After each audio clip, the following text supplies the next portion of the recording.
எப்ப பார்த்தாலும் கஷ்டம் கஷ்டம்னு சொல்லிட்டு இருக்க நம்ம கன்னிராசி நேயர்களுக்கு இப்போ கஷ்டம் தீருமா தீவிரமாகுமா இந்த குரு பயிற்சியில?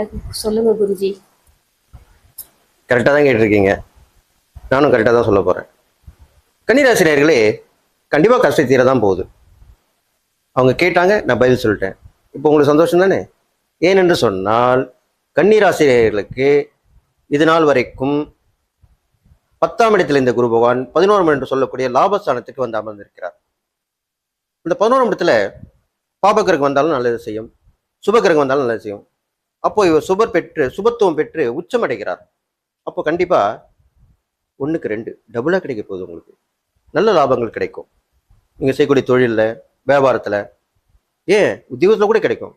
உத்தியோகத்தில் எப்படி தான் கிடைக்கும் சாமி, கொஞ்சம் சொல்லுங்க. சொல்ல தானே போகிறேன். உத்தியோகத்தில் இருப்பீங்க, வேலை செஞ்சுட்டே இருப்பீங்க. இப்போ இந்த நேரம் அந்த குரு வந்து அமர்ந்த உடனே அடுத்த ஒரு வேலையை எடுத்து போட்டு செய்வீங்க. அவங்களுக்கு உதவி பண்ணுவீங்க. இதெல்லாம் மேற்பார்வையில் பார்ப்பாங்க. நம்மளுக்கு மேலே உள்ள அதிகாரிகள் பார்ப்பாங்க.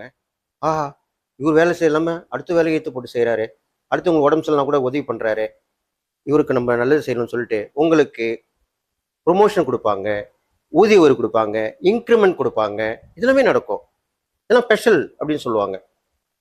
அப்போது அடுத்தவங்களுக்கு உதவி செய்யும்போது உங்களுக்கு எக்ஸ்ட்ரா வேலையை வாங்குவாங்க. வாங்கிட்டு அதுக்கு அந்த சம்பளத்துக்கு எல்லாமே அதிகமாக பணம், ஓவர் டியூட்டின்னு சொல்கிறோம் இல்லையா, ஓவர் டைம், ஓட்டின்னு சொல்கிறோம் இல்லையா, அதுவுமே உங்களுக்கு கிடைக்கும்.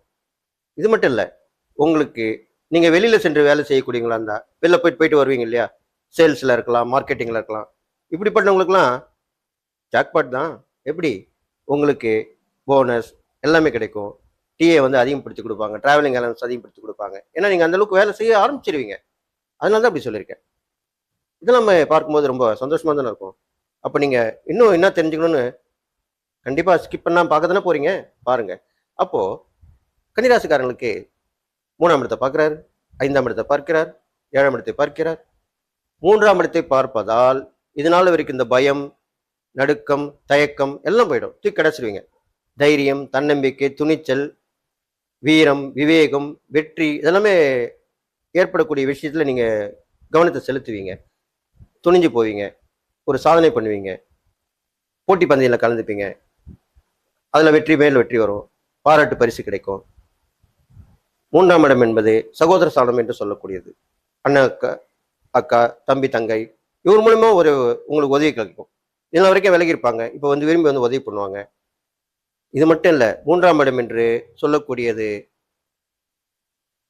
கணவனாக இருந்தால் மனைவி வழி உறவு, மனைவியாக இருந்தால் கணவன் வழி உறவு. அப்படி எப்படின்னா மாமனார் மாமியார் 2 பேருக்குமே மாமனார் மாமியார் இருப்பாங்க இல்லையா, அவர்கள் மூலியமா உதவி கிடைக்கும். ஏமா உங்கள் வீட்டுக்கார் ரொம்ப கஷ்டப்பட்டு இருக்காருமா, இது வரைக்கும் பார்த்து தான் இருந்திருப்பாங்க. ஆனால் இப்போ அவங்களுக்கு உதவி செய்கிற அளவுக்கு அவங்களுக்கு ஒரு விஷயம் நடந்திருக்கும். நான் கொஞ்சம் பணம் தரேன், அவர்கிட்ட கொடு, ரொம்ப கஷ்டப்படுறாரு, ஏதாவது ஒரு வியாபாரம் செஞ்சு படிக்கட்டும், இல்லைன்னா இதை முதலீடாக போட்டு ஏதாவது செய்யட்டும், ஒரு கடை வைக்கட்டலாம், ஒரு தொழில் பண்ணட்டும். இது மாதிரிலாம் பண்ணுவாங்க. இல்லை அந்த வேலை கிடைக்கிறதுக்கு ஏதாவது தேவைப்படுதா, பொருள் உதவி, பண உதவி ஏதாவது தேவைப்படுது, நான் பண்ணுறேம்மா, இப்படி தான் சொல்லுவாங்க.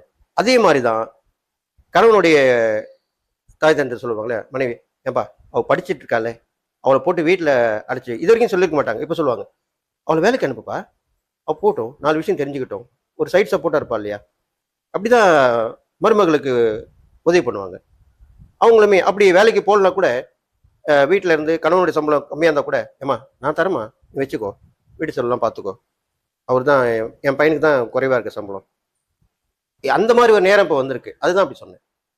அதுக்கப்புறம் பார்த்தீங்கன்னாக்கா 5ஆம் இடத்தை பார்க்குறாரு இல்லையா, கண்டிப்பாக புத்திரஸ்தானம். கன்னிராசிக்காரனுக்கு கல்யாணம் ஆகி புத்திரபாக்கியம் எல்லாமே வந்திருக்கும். அதெல்லாமே இப்போ நடக்கும். புத்திரபாக்கியம் கிடைக்கும். இல்லைன்னா புத்திர புத்தி இருக்கிறவங்க அவங்க வாழ்க்கை, அவங்க முறை, லைஃப் ஸ்டைல், கல்வியில் வளர்ச்சி, திறமைகள், எக்ஸ்ட்ரா ஆக்டிவிட்டீஸு இதெல்லாமே வரும் 5ஆம் இடத்தை பார்க்கறதுனால. இது இல்லாமல் நிறைய பயணங்கள் ஏற்படும். அக்கம் பக்கத்து வீட்டாரெல்லாம் உதவி பண்ணுவாங்க. இது இல்லாமல் நம் மனதில் நினைத்த விஷயம் நடக்கும்.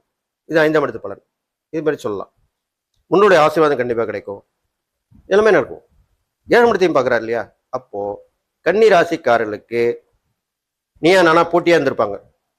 இப்போ உள்ள காலகட்டங்களில் அப்படிதான் இருந்திருக்கும். ஒருத்தர் தேவையை ஒருத்தர் பூர்த்தி பண்ணாமல் இருந்திருப்பாங்க. நீ தானே சம்பாதிக்கிற, ஓ நீயே சம்பாதிச்சு நீயே வாங்கிக்கோ, என்கிட்ட எதுவும் கேட்காது, நான் உனக்கு எதுவும் செய்ய மாட்டேன், நான் சொல்றது நீ கேட்குறியா, இப்படிதான் கேட்டிருப்பாங்க. அது கணவனாக இருந்தாலும் மனைவி இருந்தாலும். அது எல்லாமே இப்போ இந்த 7ஆம் இடத்தை பார்வை பார்ப்பதால், எங்க நம்ம 2 பேரும் சம்பாதிக்கிறோம், குழந்தைகள் செய்வோம், 2 பேரும் சேவிங்ஸ் பண்ணுவோம், 2 பேரும் சேர்ந்து ஒரு சீட்டு போடுவோம், 4 பொருள் வாங்கி போடுவோம் வீட்டுக்கு, தேவையான விஷயத்தை நிறைவேற்றி கொள்வான், 4 நல்ல இடங்கள் போயிட்டு வரலாம். அப்போ அதெல்லாமே நல்ல விஷயங்கள் தான் பார்வை பலன்ல கிடைக்குது. அப்போ கணவன் மனைவி உறவு அந்யோன்யம் மிக சிறப்பாக இருக்கும். கணவன் மனைவி உறவு மட்டும் இல்லை, நம்ம கூட இணைஞ்சிருக்கிற தொழில் வியாபாரம் செய்யக்கூடியவங்க, இவங்க மூலமே நல்ல வளர்ச்சிகள் கிடைக்கும், நல்ல வாழ்க்கையை வாழ போறீங்க. உங்க ராசிபதி புதன் இல்லையா, அதனால லக்ஷ்மியுடன் கூடிய பெருமாள், ஸ்ரீதேவி பூதேவி சமேத வெங்கடாஜலபதி அப்படி எடுத்துங்க. இல்லைன்னா பத்மாவதி தாயார் சமேத வெங்கடாஜலபதி, அது மாதிரிலாம் எடுத்துக்கலாம். லக்ஷ்மி அயக்ரீவர், லக்ஷ்மி நாராயணர், லக்ஷ்மி நரசிம்மர், இப்படி இருக்கணும், ஜோடி ஜோடியாக இருக்கணும். அப்படிப்பட்ட பெருமாள் வழிபாடுகளை நீங்கள் தொடர்ந்து பண்ணிட்டு வரணும். இது நான் பண்ணிட்டாலே நல்லது. அது எப்போ பண்ணணும்? புதன்கிழமையில பெருமாள் வழிபாடு பண்ணணும், வெள்ளிக்கிழமையில தாயார் வழிபாடு பண்ணலாம், இப்படி தொடர்ந்து பண்ணிட்டு வரலாம். துளசியால் பெருமாளை அர்ச்சிக்கலாம், குங்குமத்தால் தாயாரை வழிபடலாம் அர்ச்சனை செய்து, இது மாதிரிலாம் பண்ணிட்டு வரலாம்.